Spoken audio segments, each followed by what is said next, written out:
None of it is fast. This is definitely slow food.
Good afternoon, beautiful people. It was a nice drizzly day. It's just like dreary and gloomy, and I love it.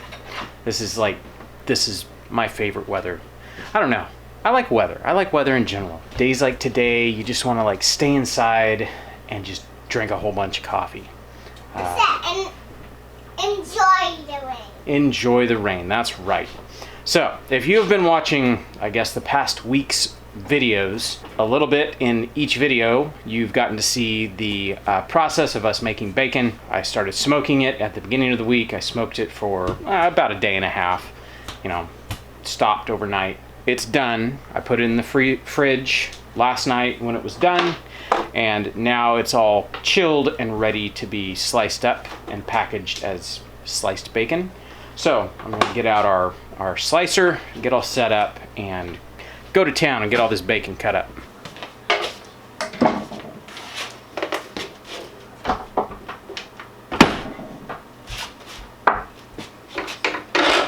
Alright, I need some light in here. Alright, there we go. I know I've talked about it the last time I did bacon. Our slicer is I think it's an 8-inch. The brand Lem, L-E-M. It's who we get all of our meat lugs and stuff from. It's a good little slicer.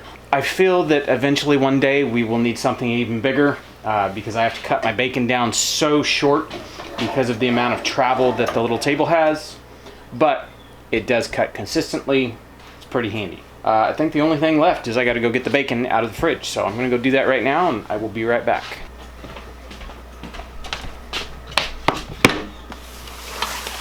Alright, now I know I said trim these down to where they fit on here. There will probably be a little bit of adjusting, but I cut these down to where they will fit our slicer. I would love to be able to make nice long slices this way, but I would need a massive, massive slicer, like a professional grade slicer. So we have to have 4-inch long bacon. So that one will probably have to be trimmed, but what I'm gonna do right now, I should have done this last night, but I completely spaced it. Before I slice this into bacon, I have to cut the skin off because we don't want skin on our bacon. So I'm going to do that right now. Can I slice some bacon? No, ma'am. Now I leave the skin on our bacon so when it's in the smoker, it stays skin side down, and all of that grease and grime that is inside that smoker does not get on our meat. So now we have smoked and seasoned on the outside, and then there's a clean side. There's 2 skins.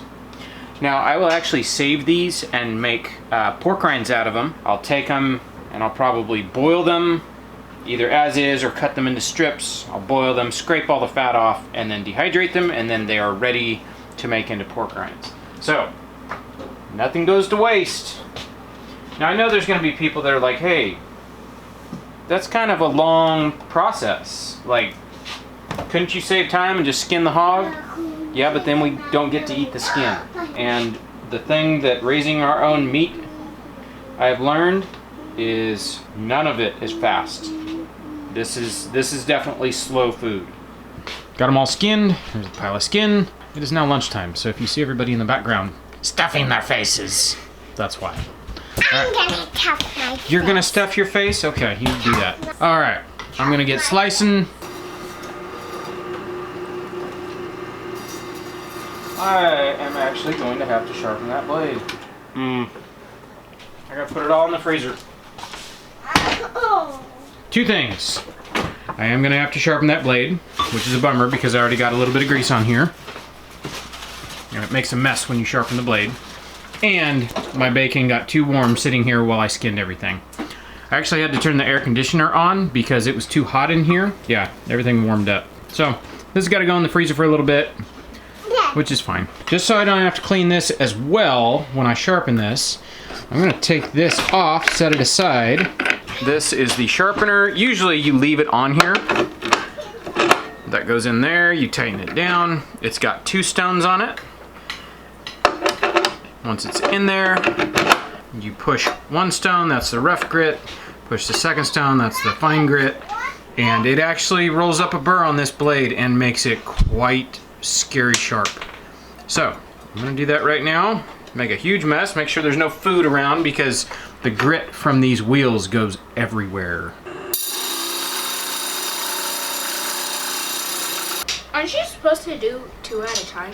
No, you do one and then the other. So it's got quite a burr rolled up. So I'm gonna do the other side. So this thing has a nasty burr on it now, which is what we want. Think of it like a tiny saw blade. Yeah, crazy sharp. So now I get to take it apart. If you can see all this little like grime everywhere? That's that grinding stone. Kind of a weird design, honestly, like bringing the grind shop into your food space. I don't know, maybe that's just me. It's handy, but at the same time, makes a huge mess. So, I'm gonna take that apart and clean it, and then wait for the bacon to finish freezing.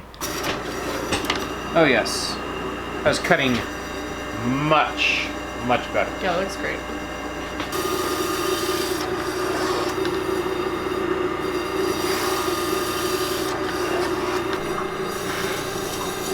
It's a big piece.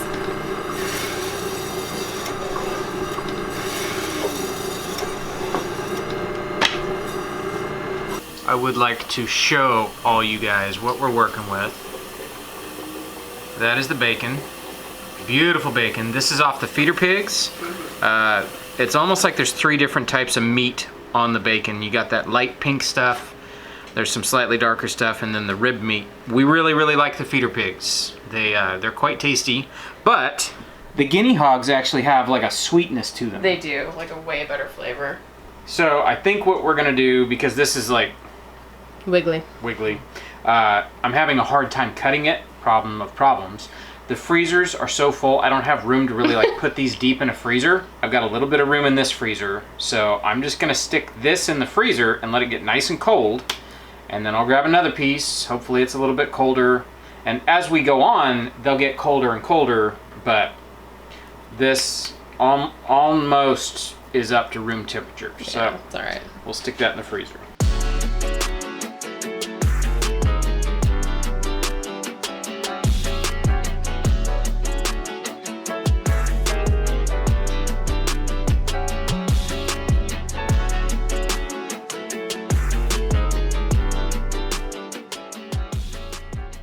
All right, I probably should have picked up the camera before the bacon left, but we got the bacon all vacuum sealed up. Yeah, that's the fat. So like all of the like ends and the stuff, the trimmings, and like when we have a piece that that's too dangerous for me to try to turn it into bacon because the meat holder's about useless. It stops about that far away from the blade, and so I can use my fingers, but like I have to watch every single cut. well, eventually it gets too small. About 1 inch is when they're too small to run across the blade. And so then I just take it over here, grab a knife, grab a cutting board, and we will chop those bits up for bacon bits. Bacon bits will go into pastas and stuff like that. And so it's, you know, a little bit meatier bits. We'll vacuum seal that separately. That's its own thing. And then the fat, I just separate out the fat and we'll render that down. And it's basically bacon grease, but we can render it down and use it as lard to cook with. And it's smoked, salted lard. Just like we save our bacon grease when we cook bacon. Yeah. Same thing. So, we are going to sit down and have some afternoon coffee. And I guess then straight on to dinner time. Yeah. But I gotta sit down. That's all right. That took way longer than I wanted to, having to stop and throw everything in the freezer. Kind of a hassle, but we got it done. Don't throw stuff at me. Stop! It's time for dinner. Yep. You want to tell everybody what you're making? I am making Salisbury steak, which for those who don't know is basically like hamburger patties that are cooked and then you put them in an onion beef gravy. Usually you find Salisbury steak exclusively in the frozen food section, like TV dinners. Like I never knew that Salisbury steak was like a meal. I thought it was just like some thing that was made up for TV dinners back in the day. Oh, man. But like homemade from scratch Salisbury steak, man, it's some good stuff. Yeah. And then mashed potatoes. And mashed potatoes, which is its own food group. I think we peeled too many potatoes. It's okay because whatever we don't eat tonight can become gnocchi in the future. Sounds like a good idea. I always make extra mashed potatoes. Can I get your recipe? This is the recipe. There you go. About that much. That much. Thank you. So when you finally get to the point where you're buying your Worcestershire sauce by the half gallon, that's when you know you've made it in the kitchen. Yeah. So now you make boigas. Yeah. What did you say earlier? Mini meatloaves? Individual meatloaves? Yeah, it's a single serve meatloaf. Yeah. But in a patty. I used to fry these in a pan. But that pan only holds like 5 and we eat more than 5. So I started doing them in the oven. So I cook them at like 400 until they're like mostly done, pretty much done. And then I'll turn the broiler on just to get that like Crisp. sear. And that's how I can make a bunch in one shot. We used to have leftovers. Like I used to relish the days where I would have enough leftovers to go to work the next day and, you know, have leftovers. This dish, like, I don't think we've had leftovers of this dish in a long time. We haven't really had leftovers of anything much lately. That's true. Which is okay. I mean, I make the food to be eaten, right? Did that literally work out? One whole worked sheet out. was one whole bowl? That never happens. That never happens. It's always like a full sheet plus one. Yeah. And this is like 15 burgers, so maybe we'll have leftovers. There will definitely be leftovers, especially if there's like mashed potatoes. Yeah, oh yeah. Anything that fills bellies like mashed potatoes. Right. You know, all these boys with their hollow legs are no match for mashed potatoes. I know. Hobbits. I gave birth to hobbits. Farewell, single serve meatloafs. Yes. These are the onions for the gravy. It's the best part. It is. Remember the first time you made this, like, from scratch, Salisbury steak, and you did the onions and gravy and all that? Yeah. And I was a little confused. I really was confused. It was like... But it's not meatloaf. It's not like a tiny meatloaf with... I guess it was just the onions in the gravy. Oh, okay. The flavor was amazing, but it was like... I guess at that point, the only, like, the bar had been set by, like, a TV dinner Salisbury steak. And so, I was confused when I first started eating it, and then all was forgotten. Like, this is the new bar. This is where it's at from now on. That's right. It's quite delicious. I'm glad that it was better than a TV dinner. So when somebody hits here. I'm going to cook these until they're like brown because I like them that way.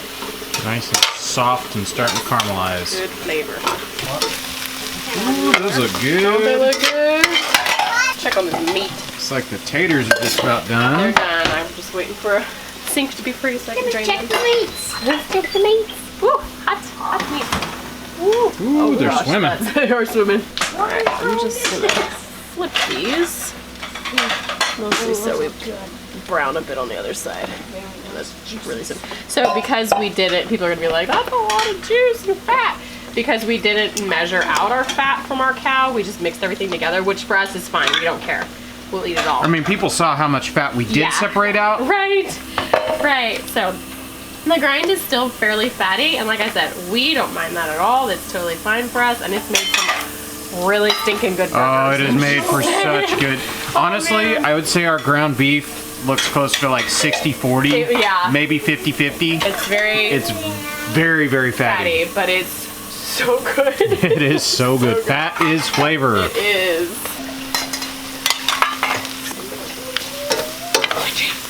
Love that. Oh, The turkey stock is darker than the beef stock. it is. Isn't that funny? Is this the blonde? Yeah, this is, yeah, I think that was the blonde. Plus, because I simmer it so long, the bones kind of like break down a little bit, so it's part of that. And then this turkey stock is actually seasoned and salted, so I just figured they'd be really good together. And so I'll make sure that I taste it first before I put salt in there.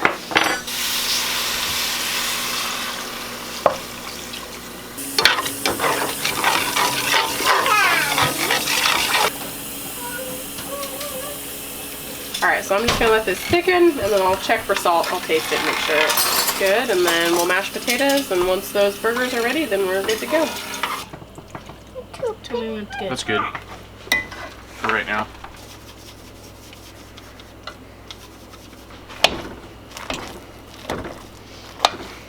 So these really should be beyond done, actually, because I haven't been paying attention. Be careful. Oh yeah, those are way done. Okay. Don't spill. Don't spill. Look how much they shrunk. They did shrink a bunch. They filled that whole cookie sheet. I know. Delicious. Oh, it smells good. They do smell really good. It's as thick as I'm. That's as thick as you're waiting for, Yep. huh? That's really all right.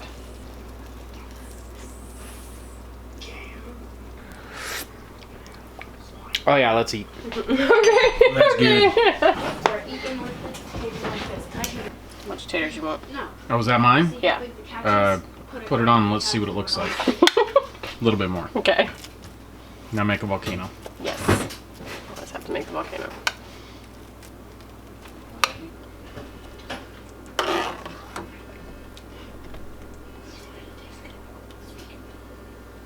There you go.